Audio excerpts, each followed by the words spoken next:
Assalamualaikum warahmatullahi wabarakatuh. Kembali lagi pada video kali ini saya akan membahas soal-soal yang berkaitan dengan distribusi binomial ya. Kalau di video sebelumnya yang kelas 12 kita sudah belajar mulai dari pengertian distribusi binomial, mulai dari pengertian variabel acak sampai dengan jenis-jenis variabel, yaitu variabel diskrit dan kontinu. Nah, nanti lanjut sampai distribusi binomial, di mana distribusi binomial ini berkaitan dengan variabel acak yang diskrit ya. Nanti lebih ke variabel acak diskrit dengan pengertian utama bahwa distribusi binomial berasal dari percobaan yang hanya memiliki dua kemungkinan, yaitu gagal atau sukses ya, itu. Jadi nanti fokus kita pada pengertian itu. Nah, di awal soal ini akan dimulai dari definisi variabel itu sendiri sampai dengan soal-soal aplikasi dari penggunaan dari pengertian distribusi binomial.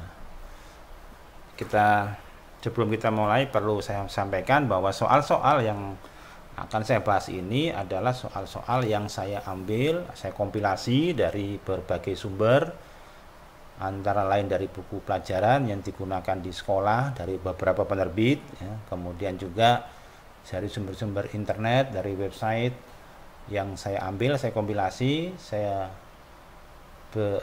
kompilasi, kemudian saya jadikan video supaya bisa lebih ditransmisikan atau disampaikan ke siswa, mengingat saat ini kita tidak bisa tatap muka, sehingga dengan bentuk visualisasi, bentuk video, diharapkan materi tetap tersampaikan ke siswa.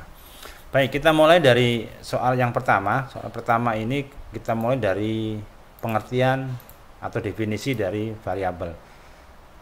Contohnya seperti ini. Ini ada data yang melibatkan variabel kontinu adalah. Jadi kita ditanyakan dari 5 kasus ini mana yang termasuk variabel kontinu ya.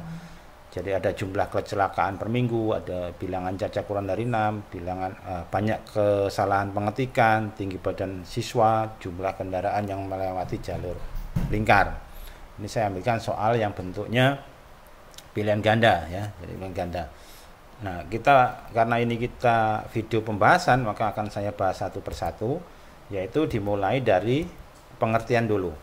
Variabel diskrit adalah besaran yang memuat nilai-nilai yang dapat dihitung banyaknya.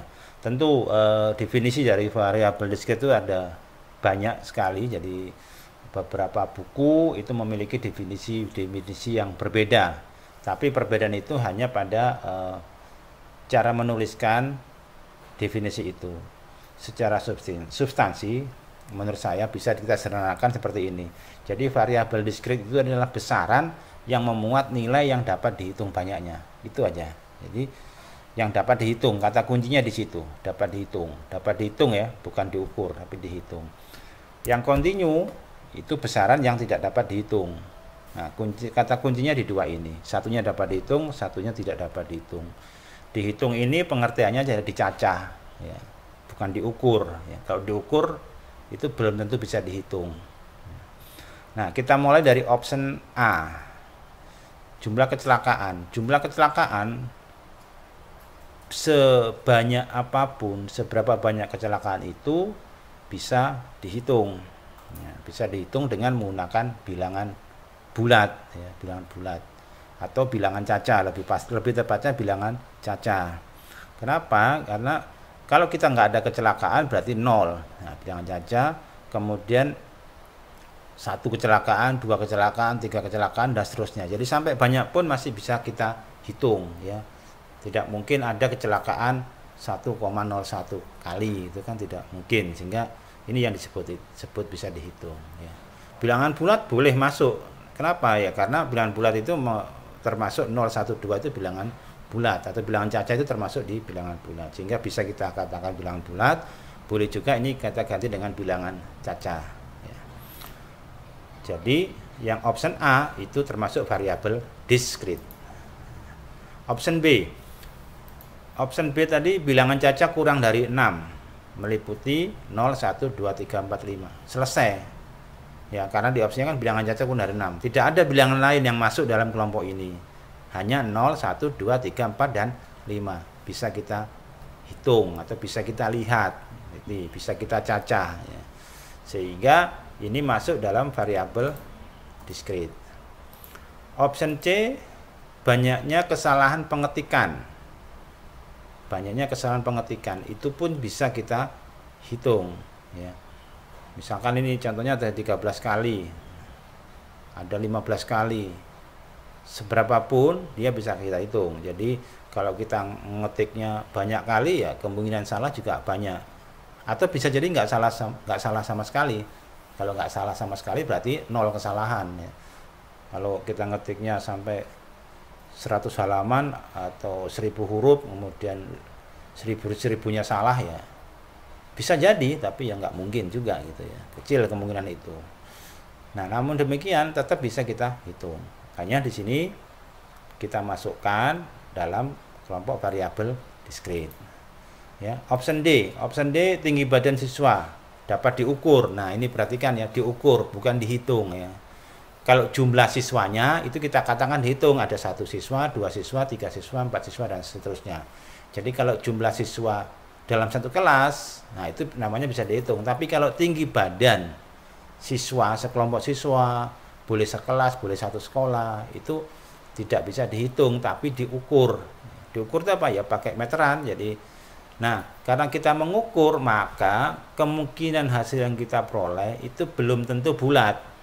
Kita nggak bisa memastikan satu kelas itu anaknya tingginya misalkan 1,6 meter. Atau kalau kita pakai senti 160 cm. Semua siswa 160 cm. Pasti nggak mungkin. Atau bulat semua 160 Pak, 170, 150 juga tidak mungkin ya. Hampir tidak mungkin. Jadi hasil perhitungan yang kita dapat itu hampir tidak mungkin bilangan bulat, apalagi yang kita ukur itu anak-anak sekelas satu sekolah, pasti nanti ada pecahannya. Jadi kalau kita pakai meteran, apalagi meterannya itu detail sekali sampai milimeter itu ya, pasti ada nanti yang 150 cm, 151, sekian cm. Kalau mili diperkecil mili, tetap aja misalkan 1500 mili, berarti 1500,1 mili bisa jadi gitu. Walaupun nanti hasil pengukuran itu kita isikan di belangko misalkan, itu pasti kita bulatkan. Seperti ini kalau pakai senti ya 172 cm gitu. Kalau pakai meter ya 1,72 meter gitu. Padahal sebenarnya belum tentu 172 cm benar, pasti ada koma-komanya. Nah, ini yang disebut dengan variabel kontinu ya. Jadi tidak bisa dihitung dengan pas, dengan bulat. Nah, ini pengertian dari variabel kontinu ya. Ini yang D, kelihatannya yang D benar. Coba kita lihat yang D, yang E.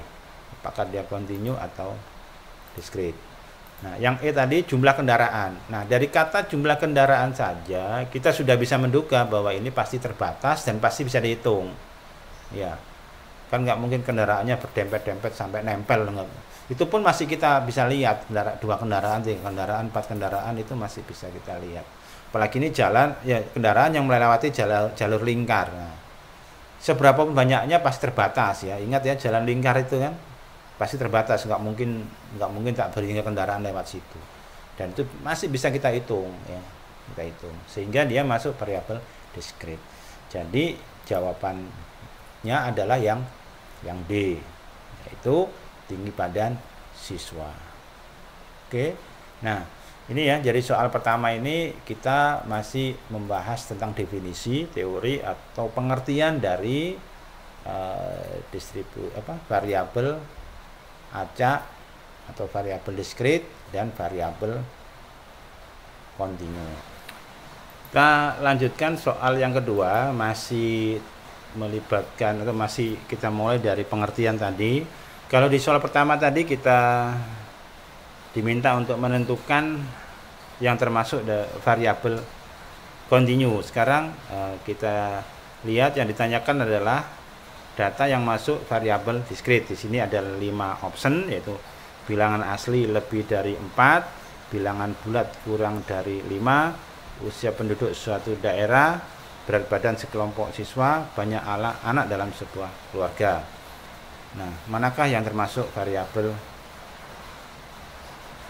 diskrit? Kita mulai dari pembahasan ya, tadi sudah. Ini kita ulangi lagi.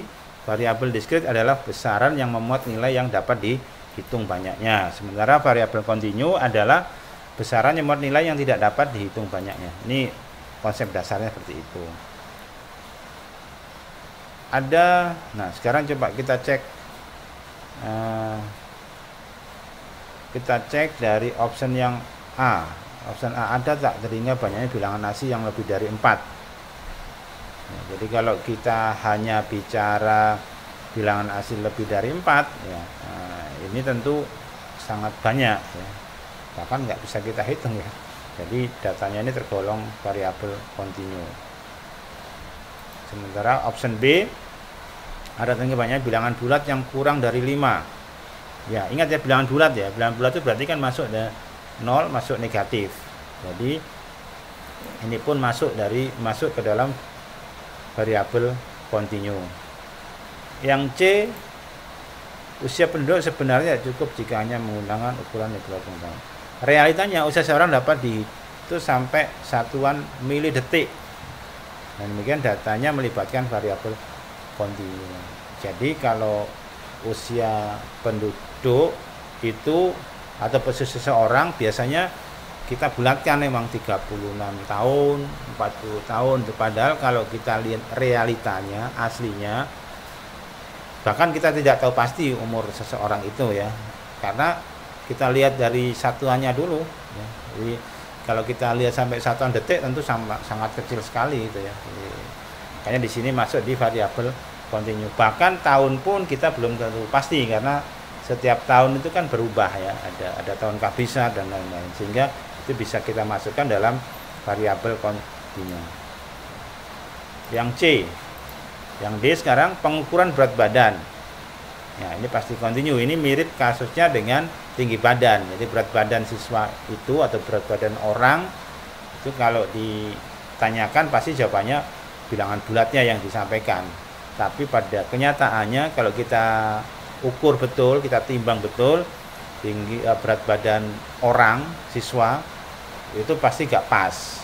Apalagi sekarang ada timbangan digital ya. Nah, itu malah kelihatan betul kita sampai koma-komanya berapa itu kelihatan betul.